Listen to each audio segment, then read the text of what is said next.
जय हिंद साथियों, आपके अपने चैनल DGYCM एकेडमी पर आपका स्वागत है। साथियों, आज हम हिंदी बहुविकल्पीय प्रश्न देखेंगे जो कि हिंदी पद्य के विकास का संक्षिप्त परिचय है, उसी में के बहुविकल्पीय प्रश्न हैं। तो आप लोग इन प्रश्नों को ज़रूर देखिए, ये परीक्षा की दृष्टि से बहुत ही उपयोगी होने वाले हैं। तो चलिए स्टार्ट करते हैं साथियों। पहला प्रश्न देखते हैं साथियों। रसखान किस काल की किस शाखा के कवि हैं? रसखान किस काल की किस शाखा के कवि हैं? तो ये आपको बताना है। तो साथियों, इसमें जो विकल्प सही होगा केवल उसी को हम बताएंगे और चारों विकल्प नहीं पढ़ेंगे क्योंकि समय ज़्यादा लग जाएगा। तो जो विकल्प सही होगा उसी को आपको ध्यान रखना है।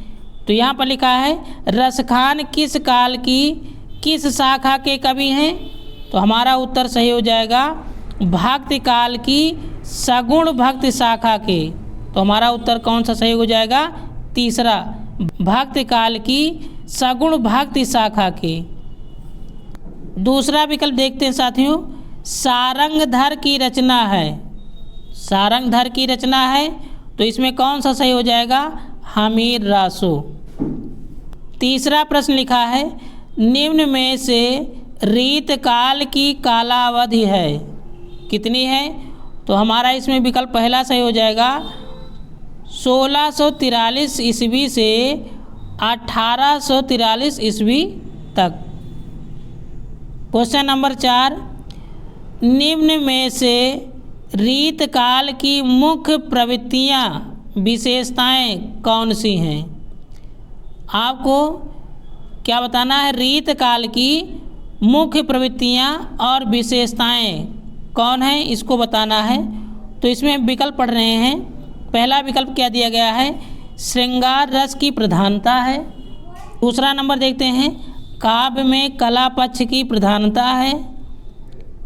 और तीसरा नंबर इसमें लिखा गया है का और खा दोनों, अर्थात इसमें दोनों विकल्प सही हैं। श्रृंगार रस की प्रधानता है और काव्य में कला पक्ष की प्रधानता है, और इसलिए हमारा विकल्प तीसरा सही हो जाएगा, का व खा दोनों। प्रश्न नंबर 5 देखते हैं साथियों। निम्न में से रीत काल को अन्य किस नाम से जाना जाता है? तो इसमें हमारा विकल्प सही हो जाएगा खा और गा दोनों सही हो जाएंगे। खा में क्या बताया गया है? अलंकृत काल, और गा नंबर में बताया गया है श्रृंगार काल। तो इसलिए खा और गा दोनों ऑप्शन हमारे सही हो जाएंगे। क्वेश्चन नंबर 6 देखते हैं साथियों। रीत मुक्त काव्य धारा के 2 कवियों के नाम लिखिए। रीत मुक्त काव्य धारा के 2 कवियों के नाम लिखिए। तो इसमें पहला ऑप्शन सही हो जाएगा घनानंद और दूसरा ऑप्शन सही हो जाएगा बोधा ठाकुर। घनानंद और बोधा ठाकुर ये दोनों कवि हैं, तो इसलिए हमारा ऑप्शन तीसरा सही हो जाएगा, का और खा दोनों। प्रश्न नंबर 7, रसिक प्रिया के रचनाकार हैं। रसिक प्रिया के रचनाकार आचार्य केशवदास हैं। प्रश्न नंबर 8, निम्न में से मुक्तक काव्य के कवि हैं। निम्न में से मुक्तक काव्य के कवि हैं, तो इसमें ऑप्शन सही हो जाएगा बिहारी। क्वेश्चन नंबर 8 का ए सही हो जाएगा, बिहारी। प्रश्न नंबर 9, केशवदास की रचना है। तो इसमें केशवदास की कौन रचना है? रामचंद्रिका। प्रश्न नंबर 10, ललित ललाम के रचयिता हैं। ललित ललाम के रचयिता हैं मति राम। हमारा ऑप्शन नंबर दूसरा सही हो जाएगा। नेक्स्ट क्वेश्चन देखते हैं साथियों। निम्न में से कौन सी रचना पद्माकर द्वारा लिखी गई है? निम्न में से कौन सी रचना पद्माकर द्वारा लिखी गई है? तो इसमें हमारा ऑप्शन तीसरा सही हो जाएगा, गंगा लहरी। गंगा लहरी। प्रश्न नंबर 12, रीत ग्रंथ कितने रूपों में मिलते हैं? रीत ग्रंथ कितने रूपों में मिलते हैं? 2 रूपों में।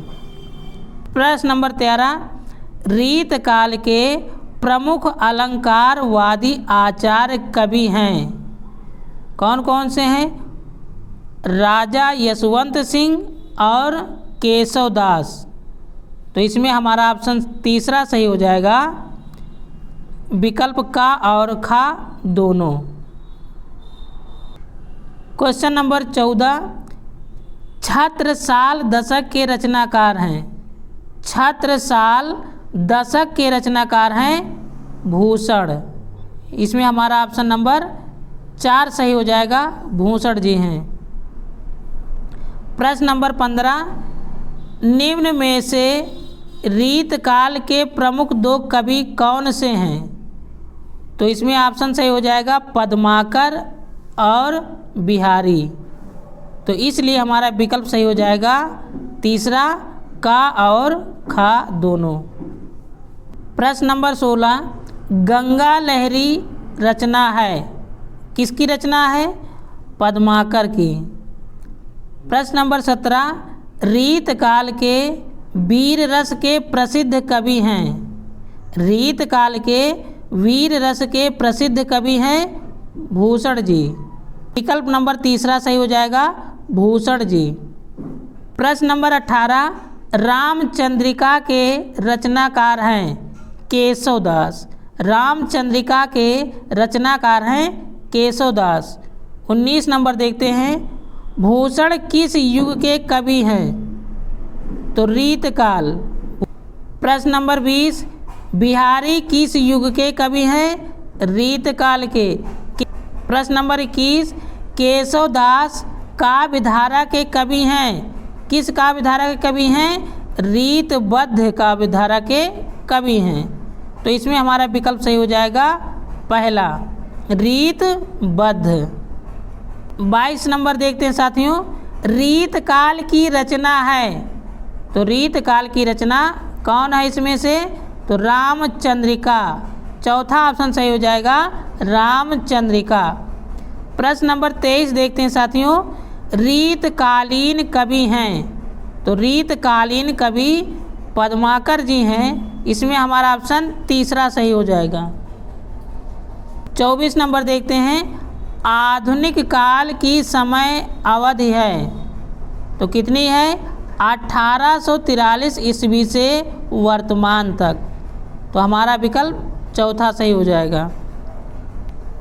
25 नंबर देखते हैं साथियों, निम्न में से आधुनिक काल के कवि नहीं हैं? तो इसमें विकल्प सही हो जाएगा तीसरा, बिहारी जी और भूषण जी आधुनिक काल के कवि नहीं हैं। इसलिए ऑप्शन इसमें कौन सही हो जाएगा? तीसरा, का व खा दोनों। 26 नंबर देखते हैं, निम्न में से आधुनिक काल की विशेषताएं कौन सी हैं? आधुनिक काल की कौन सी विशेषताएं इसमें हैं, आपको बताना है। तो इसमें जीवन के यथार्थ की प्रधानता है और खा नंबर बौद्धिकता की प्रधानता है। तो इसमें हमारा विकल्प तीसरा सही हो जाएगा, का व खा दोनों। 27 नंबर देखते हैं, भारतेंद्र युग किस काल के अंतर्गत आता है? तो इसमें ऑप्शन सही हो जाएगा तीसरा, आधुनिक काल।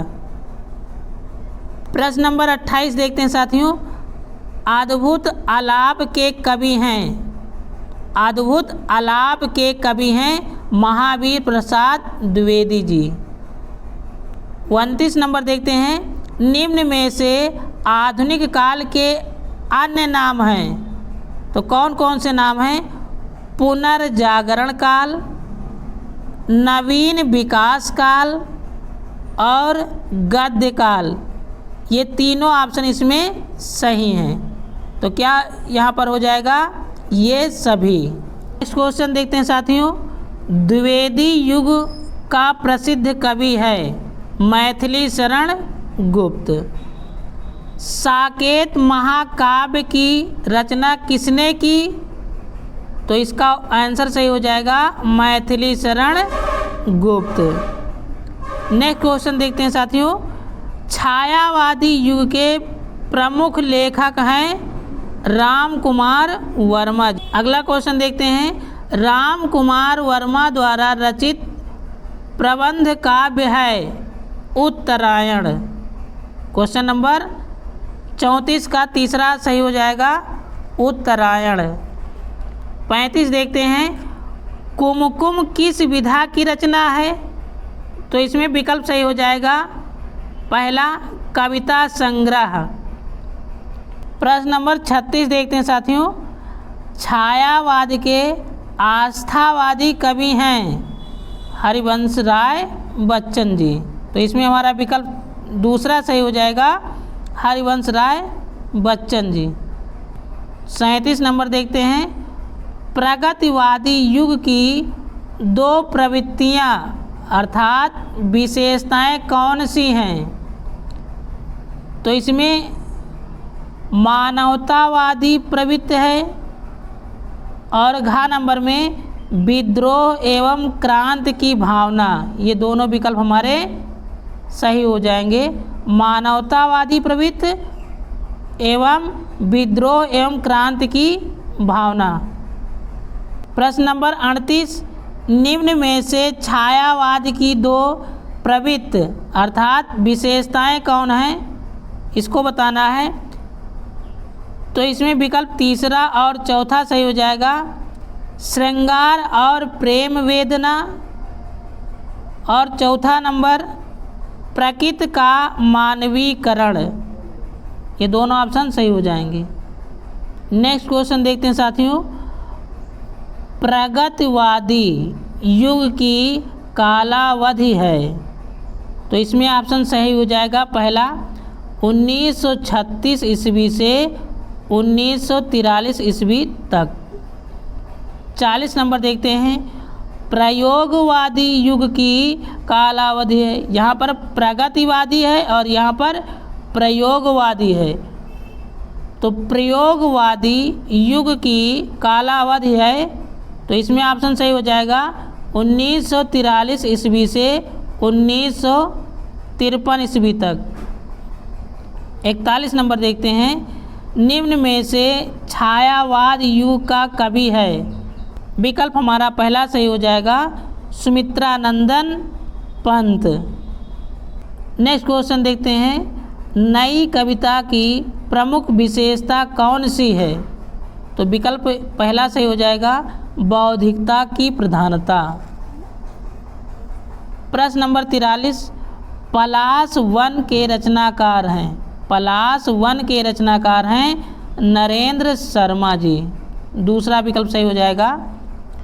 प्रश्न नंबर 44 देखते हैं। कश्मीर सुषमा के रचनाकार हैं श्रीधर पाठक जी। नेक्स्ट क्वेश्चन देखते हैं साथियों। यामा के रचयिता का नाम लिखिए। महादेवी वर्मा। द्विवेदी युग की कालावधि है 1900 ईस्वी से 1918 तक। आंगन के पार द्वार के रचयिता हैं। आंगन के पार द्वार के रचयिता हैं। तो इसमें हमारा विकल्प सही हो जाएगा ख नंबर सच्चिदानंद हीरानंद वात्स्यायन अज्ञे जी। तीसरा सप्तक कब प्रकाशित हुआ? 1959 ईस्वी में। प्रश्न नंबर 49। निम्न कथनों में से एक कथन सही है, उसे पहचान कर लिखिए। तो इसमें हमारा विकल्प सही हो जाएगा दूसरा। संस्कृत के 4 अध्याय के लेखक रामधारी सिंह दिनकर जी हैं। 50 नंबर देखते हैं। महादेवी वर्मा कवित्री हैं तो किस युग की हैं? छायावाद युग की। 51 नंबर देखते हैं। महादेवी वर्मा की रचना नहीं है तो इसमें से कौन नहीं है आपको बताना है। तो इसमें निहार और संध्या गीत, दीप शिखा ये महादेवी वर्मा की रचनाएं हैं लेकिन युगांत नहीं है। तो तो इसलिए हमारा ऑप्शन तीसरा इसमें सही हो जाएगा, क्योंकि इसमें पूछ रहा है नहीं है, तो तीसरा ऑप्शन सही हो जाएगा। प्रश्न नंबर 52, प्रिय प्रवास किसकी रचना है? अयोध्या सिंह उपाध्याय हरिऔध जी की। तो इसमें 53 नंबर देखते हैं साथियों, राम की शक्ति पूजा के रचनाकार हैं सूर्यकांत त्रिपाठी निराला। पहला ऑप्शन सही हो जाएगा, सूर्यकांत त्रिपाठी निराला जी। 54 नंबर देखते हैं, निम्नलिखित में से कौन प्रगतिवादी युग का कवि नहीं है? तो इसमें विकल्प चौथा सही हो जाएगा, भारतेंदु हरिश्चंद्र। 55 नंबर देखते हैं, यशोधरा रचना है किसकी है? मैथिली शरण गुप्त जी की। तो इसमें हमारा विकल्प चौथा सही हो जाएगा, मैथिली शरण गुप्त। 56 नंबर देखते हैं, दीप शिखा काव्य संग्रह का रचना है। दीप शिखा काव्य संग्रह रचना है महादेवी वर्मा की। 57 नंबर, छायावाद युग की प्रमुख प्रवृत्तियां कौन सी हैं? तो खा नंबर सही हो जाएगा, श्रृंगार और प्रेम वेदना। 58 नंबर देखते हैं, निम्नलिखित में से शुक्लोत्तर युग के लेखक कौन हैं? तो इसमें ऑप्शन सही हो जाएगा, पहला वासुदेव शरण अग्रवाल। 59 नंबर देखते हैं, साकेत किस युग की रचना है? साकेत किस युग की रचना है? तो द्विवेदी युग की है रचना।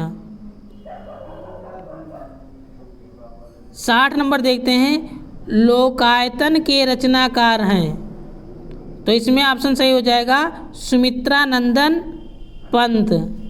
61 नंबर देखते साथियों, बहुर अकेला के रचनाकार हैं। बहुर अकेला के रचनाकार हैं अशोक वाजपेयी जी हैं। पहला ऑप्शन सही हो जाएगा। 62 नंबर देखते हैं, तार सप्तक के संपादक हैं। तो इसमें पहला ऑप्शन सही हो जाएगा, सच्चिदानंद हीरानंद वात्स्यायन अज्ञे।